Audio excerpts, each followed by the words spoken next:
pregnancies aren't announced until the 12-week mark.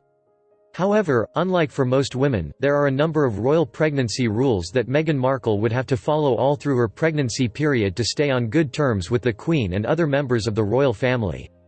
And guess what? These rules are really weird. For the Duchess, these rules means no taking the day off if she's tired, although morning sickness is often looked at more sympathetically, and no traveling all around the world. On Monday morning, Kensington Palace issued a statement announcing that Meghan and her husband, Prince Harry, would be expecting a baby in spring 2019. According to Emily Nash of Hello magazine, the 37-year-old Duchess is 12 weeks pregnant and announced the exciting news to the other member of the royal family at Princess Eugenie's wedding last Friday. Though most of the rules pregnant royal women are expected to obey aren't such a big deal if you're born and bred in the UK. But for Meghan, sticking to those rules could be a big deal. Not to forget that Meghan Markle actually changed her entire lifestyle to marry in the royal family. The large majority of her friends and family, including her mum, are living in the US and Canada. Although Meghan would have a firm support system in her new home, it can be a little lonely being surrounded by people you only met a year ago, especially during such an emotional time. From odd baby shower bans, to the issue of maternity leave, here are few rules Meghan is expected to stick to throughout her pregnancy. 1. No traveling. This rule seems to make little to no sense considering the fact that Meghan and Harry are currently on the other side of the world, but, according to The Sun, royal women are advised to stay home in case of a medical emergency. The couple has just started a 16-day tour of Australia, New Zealand, and some of the South Pacific Islands.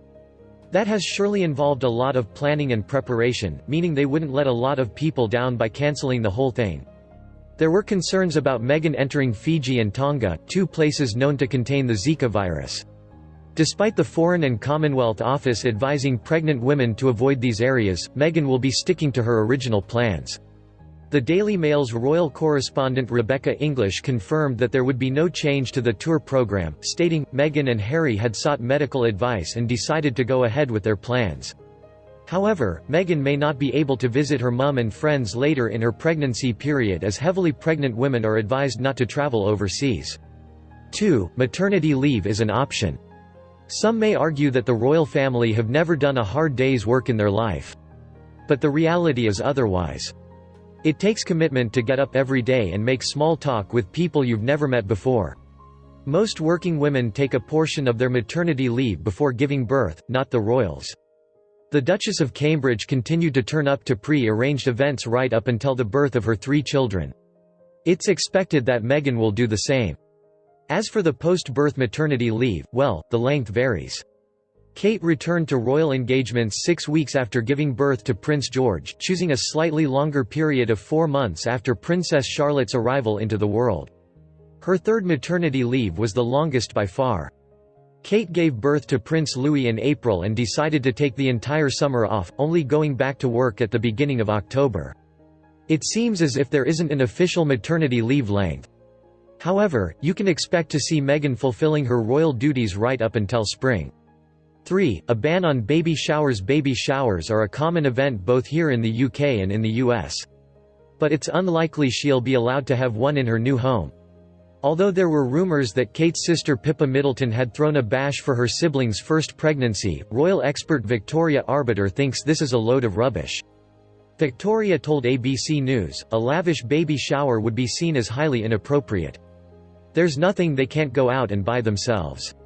I suppose a Kardashian-esque party is completely out of the question then.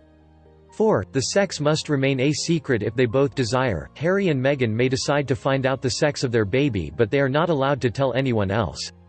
Well, they may be able to tell selected members of their families, but the news must remain quiet until the baby is born. According to Cosmopolitan, Kate and William decided not to find out the sex of any of their children, making the secret keeping a whole lot easier. 5. Royal babies must be born in hospital. Meghan won't have to worry about this one right until the very end. It's an odd scenario considering the royals were renowned for giving birth at home. It wasn't until the Queen's daughter, Princess Anne, opted to give birth at the private Lindo wing inside St. Mary's Hospital that the tradition came to a halt. Since then, several royals including Princess Diana and Kate have chosen to give birth inside the exact same walls. Meghan will probably choose to follow them. 6. The Queen will be the first to know that the baby has arrived. And when the baby finally comes, the child's grandparents will have to wait to find out until the Queen has been informed. In 2013, it was reported by Vanity Fair that protocol dictated that William call his grandmother on a special